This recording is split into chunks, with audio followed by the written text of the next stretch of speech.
magtayo ako ng hotline.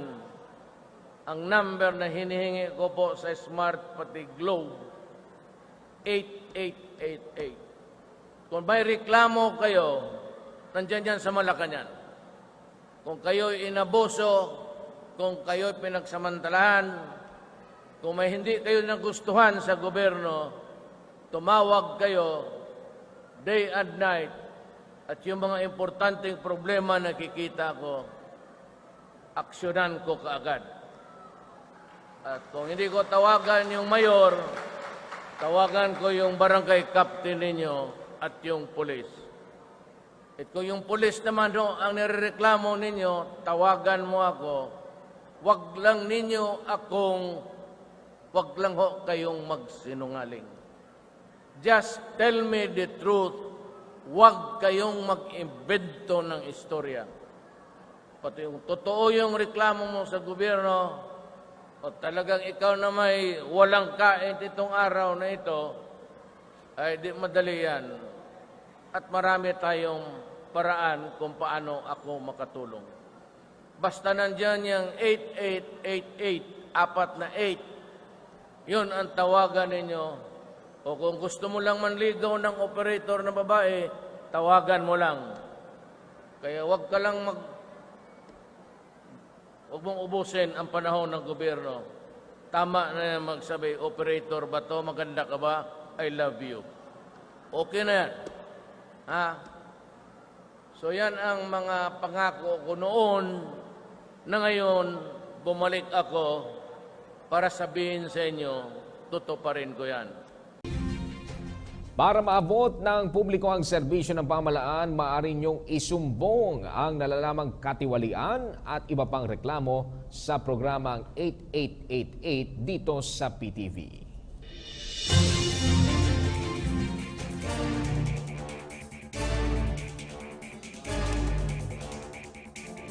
Mga kababayan, ang 1 ng Agosto nang ilunsad ang 8888 hotline bilang bahagi ng proyekto ni Pangulong Rodrigo Duterte na mapalapit at makatulong sa lahat ng mga Pilipino. Lahat po ng klase ng reklamo ay pwedeng itawag dito dahil ang 8888 hotline ay ang linya ng pagbabago. Kaakibat ng 8888 hotline ay ang Presidential Action Center sa Malacanang. Isa itong matagal ng institusyon na tumutugon sa sari-saring problema na inilalapit sa kanila. Isa sa mga lumapit dito sa atin ay ang isang single parent na nais magtrabaho sa ibang bansa upang buhayin ang kanyang 6 na anak. Ang hinihingi lamang po niya ay ang kanyang Unified SSS ID sapagkat ito'y kailangan sa kanyang aplikasyon para makakuha ng isang pasaporte. Sa edad na 32, 6 na ang anak ni Maresky Pelitro. 2 taon na ang nakakalipas nang maghiwalay sila ng kanyang kinakasama. Kaya siya lang ang bumubuhay sa 6 na anak sa pamamagitan ng pagtitinda ng banana Q, turon, maruya at palamig sa Q-Mart Market sa Quezon City. Pero hindi sapat ang 300 pisong kita niya rito araw-araw para buhayin ang mga anak. Nung pagpunta ko dito, galing ako ng Cebu, kahit ni piso, wala pong suporta na binigay sa akin. 6 po yung anak ko. Kaya nag-apply siya ng trabaho bilang domestic helper sa Qatar. Titiisin na lang daw niyang mapalayo sa mga anak, maitaguyod lang sila. Yung kita ko dito, hindi nakasya sa, lalo na mag-aaral na yung isang anak ko ng college. Kaya naisipan kong mag-apply ng Qatar. At sa kanyang pag-apply ng pasaporte, kailangan niya ng Unified ID mula sa SSS. 6 na buwan raw bago niya ito makuha, pero mapapaso na ang kanyang passport application, kaya kailangang madaliin ito. Kaya pumunta siya sa Presidential Action Center para humingi ng tulong kung saan binigyan siya ng referral letter para sa SSS. Sabi nga nila, ako daw ang pinakaunang tao na nagdala doon ng letters galing sa Malacanang. Kasi ang sabi naman ng presidente, di ba, kung mayroong kailangan ng isang tao, hindi na dapat pabalik-balikin pa kung andyan na. September 13 nang dalhin niya ang referral letter sa SSS Member Relations Department. Makalipas ang 1 buwan, nakuha na niya ang kanyang ID. Nakita naman namin yung pangangailangan niya. We facilitated with our ID card production na mauna ito kasi dala nga ng pangangailangan. So na-facilitate natin yun, nauna siya. Pero sa regular process kasi dapat mayroong batching number yan. Pero case-to-case basis naman, yung nangyari nga sa kanya, kailangan niya. So ginawa namin ng aksyon. Kaya laking pasasalamat ni Mareski dahil gumugulong na ang kanyang aplikasyon para sa trabaho sa kabila ng kakulangan din sa panggastos sa pagproseso ng kanyang mga papeles. Mensahe ko po kay President Rodrigo Duterte, maraming salamat po sa pagtulong niyo sa akin at saka sana po hindi niyo hintuan ang pagtulong gaya naming mahihirap at palagi niyo po kaming tutulungan. Nagpapasalamat po ako sa lahat dahil sa awa naman ng Diyos nakukuha ko na yung passport ko at saka pwede na akong mag-alis papuntang Qatar. Maraming salamat sa SSS sa mabilis sa pagtugon ng problema na inilapit ni Mareski Pelitro. Pagliliwanag din ng SSS, ang Unified ID Processing ay tumatakbo ng 3 hanggang 4 na linggo. Nagkaroon lang daw ng problema sa supply ng ID cards bago mag-September, kaya natagalan ang pag-issue nito. Pero okay na ngayon, makukuha na ang aplikante ng SSS ID. Maraming salamat din kay Mareski sa pagtiwala sa ating pamahalaan. Isa lang yan mga kababayan sa mga inilapit sa pamahalaan para mabigyan ng karampatang aksyon. Kabilang po sa mga natulungan ng Presidential Action Center at 8888 hotline ay ang inilapit naman ni Ginoong George Pascual ng San Jose City, Nueva Ecija. Nito lamang September 29. Ang hinihiling niya naman ay ang malaman ng desisyon ng National Water Resources Board kung saan ipinalipat niya ang kanyang pangalan, ang kanilang water permit na may numerong 1683 mula sa kanyang yumaong ina, matapos may pamana sa kanya ang naturang property. April 18, 2012 pa, noong maghain ng petisyon si Ginoong Pascual. Matapos rin ang pagdaing ay hindi niya nalaman ay noong February 3, 2014 ay lumabas ang desisyon ng board na nag-aaproba sa paglipat ng water permits sa kaniyang pangalan. Pero natenga ito sa execution sa di malamang dahilan. Kaya humingi siya ng tulong sa Presidential Action Center si Ginoong Pascual. Nung ma-endorso sa National Water Resource Board ang problema niya, na-execute na noon lamang October 14, 2016 ang desisyon. Sa wakas, nasa pangalan na ni Ginoong Pascual ang water permit. Kaya maraming salamat sa National Water Resources Board sa pagtugon sa hiniling ni Ginoong Pascual. Agosto 16 nang inilapit ng ating kababayan na si Ernie Mac sa Presidential Action Center sa pamagitan ng email ang 15 crew ng MV Blanco Zilan. 4 na buwan na umanong kinukulong ng may-ari ng barko sa Port of Sudan sa Africa ang mga seaman natin. Dagdag pa ni Ernie, sinisingil daw na may-ari ng 15 nating kababayan ang pagkakautang. Agad in-refer sa PACE sa OMWA or Office of the Undersecretary for Migrant Workers Affairs ang sumbong at agad din nila itong binigyan pansin. Maraming salamat Ernie Mac sa iyong pagbigay alam sa kalalagyan ng ating kababayang seaman at syempre salamat din sa DFA at OMWA sa mabilis na pagtugon. Umapila naman si Antonio Villarreal ng San Vicente, San Pedro Laguna sa Presidential Action Center para sa kanilang tirahan na di umano malapit na itong i-demolish. Taong 1980 pa nung magsimulang manirahan ng pamilya ni Antonio sa naturang lugar. Nakikiusap po siya ngayon na sa mga lokal na opisyal na huwag sanang gibayin ang kanilang tirahan at bigyan pa sila ng malilipatan. At ilang beses na rin namang di umanong lumapit sa mga ahensya ng gobyerno, pero ang sabi sa kanya ay walang merito ang kanyang kaso, kaya palagi siyang natatanggihan. Sa ngayon, na-forward na ng PACE ang problema ni Mang Antonio sa Public Attorney's Office para mabigyan siya ng legal advice. Ano man ang kalabasan ng problemang yan, antayin po natin at ating ipa-follow up sa PACE at sa PAO o Public Attorney's Office. Si Ginang Irma de Vera naman ay taga Sorsogon ay lumapit sa PACE dahil sa request niyang financial assistance na 5,000 pesos sa National Commission on Muslim Filipinos.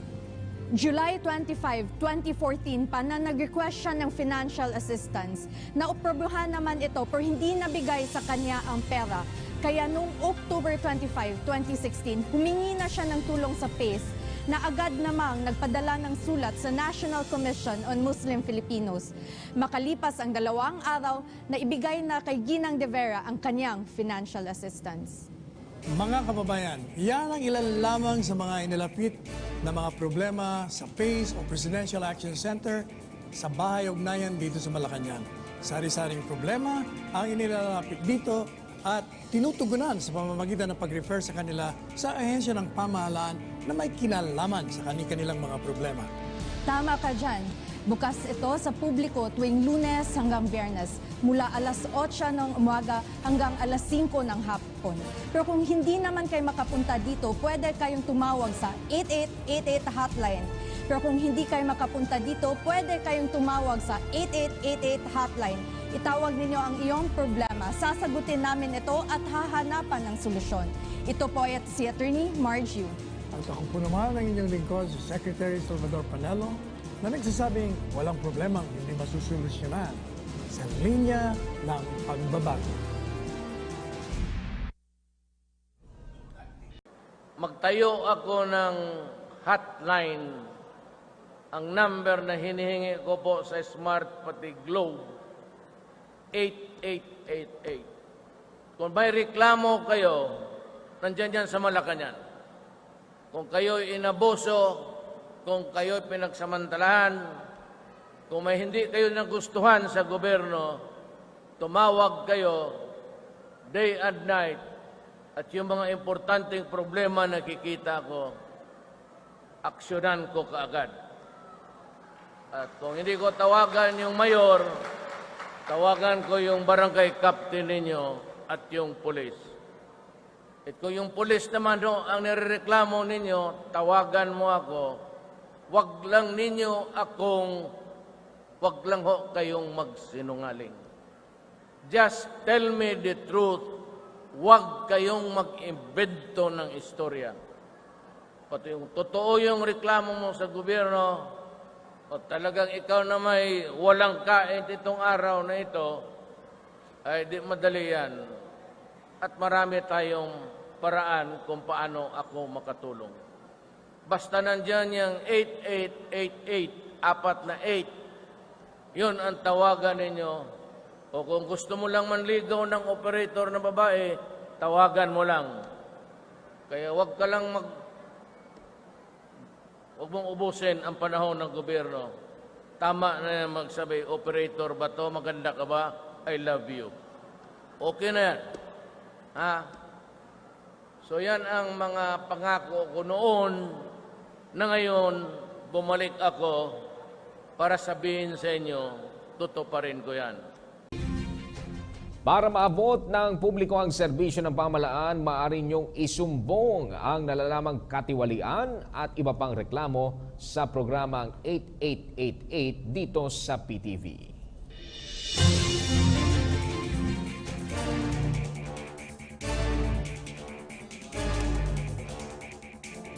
Mga kababayan, ang 1 ng Agosto nang ilunsad ang 8888 hotline bilang bahagi ng proyekto ni Pangulong Rodrigo Duterte na mapalapit at makatulong sa lahat ng mga Pilipino.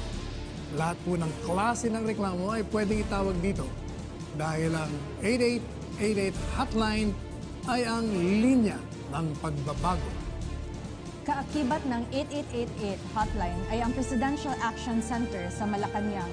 Isa itong matagal ng institusyon na tumutugon sa sari-saring problema na inilalapit sa kanila. Isa sa mga lumapit dito sa atin ay ang isang single parent na nais magtrabaho sa ibang bansa upang buhayin ang kanyang 6 na anak. Ang hinihingi lamang po niya ay ang kanyang Unified SSS ID sapagkat ito'y kailangan sa kanyang aplikasyon para makakuha ng isang pasaporte. Sa edad na 32, 6 na ang anak ni Mareski Pelitro. 2 taon na ang nakakalipas nang maghiwalay sila ng kanyang kinakasama. Kaya siya lang ang bumubuhay sa 6 na anak sa pamamagitan ng pagtitinda ng banana Q, turon, maruya at palamig sa Q-Mart Market sa Quezon City. Pero hindi sapat ang 300 pisong kita niya rito araw-araw para buhayin ang mga anak. Nung pagpunta ko dito, galing ako ng Cebu, kahit may piso, wala pong suporta na binigay sa akin. 6 po yung anak ko. Kaya nag-apply siya ng trabaho bilang domestic helper sa Qatar. Titiisin na lang daw niyang mapalayo sa mga anak, maitaguyod lang sila. Yung kita ko dito, hindi nakasya sa, lalo na mag-aaral na yung isang anak ko ng college. Kaya naisipan kong mag-apply ng Qatar. At sa kanyang pag-apply ng pasaporte, kailangan niya ng Unified ID mula sa SSS. 6 na buwan raw bago niya ito makuha, pero mapapaso na ang kanyang passport application, kaya kailangang madaliin ito. Kaya pumunta siya sa Presidential Action Center para humingi ng tulong kung saan binigyan siya ng referral letter para sa SSS. Sabi nga nila, ako daw ang pinakaunang